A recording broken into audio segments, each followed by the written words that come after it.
commence à mismer, gant portrait zo bet ten diont war sur o blei young, din d'an daoula. Terzun gout on begelet ba hermeur ba pars plougonven de vel d'on davadez bet lahat gant blei.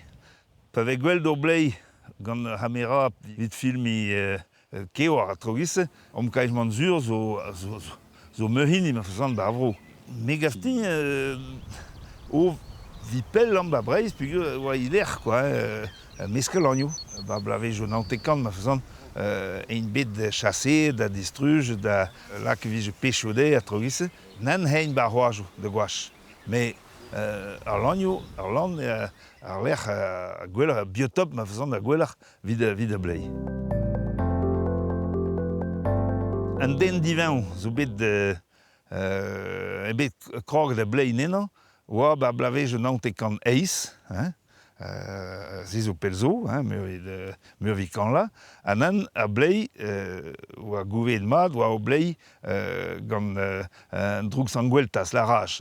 Bon, men ma lak a zo gelen gant droug sangweltas, hei de flemme haout, nek blant ze a gelen de klas tibitut. A blei tak van dud, moin zo don de chassel bonego touseget va meska c'hoaz, c'hoaz heb be flemme gant a blei de zoun zen dud. A blavejo naontekant daouzeg a Perrugen, Perrud a blei ba Brogal, e bet choukour da peizantet, ma en dañvet de dreistol. An tol chiko, ahan vid mamas peo tut de ve mesker dañvet pad an de a pad an ons.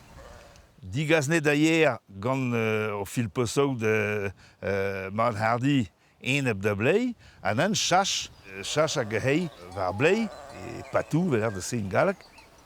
A blei zo protej gant o lezen Bern zo ba Suisse. Me gafte o dravad drem taprei loenet de Mahomet, loenet Maoe, quoi, pezel ar levejo zebo loenet hag zo flep ar vireal, a dreistol, pezel digreske nom Mourgoin, anan ar levejo digas gant Mourgoin o mat Hardy, quoi.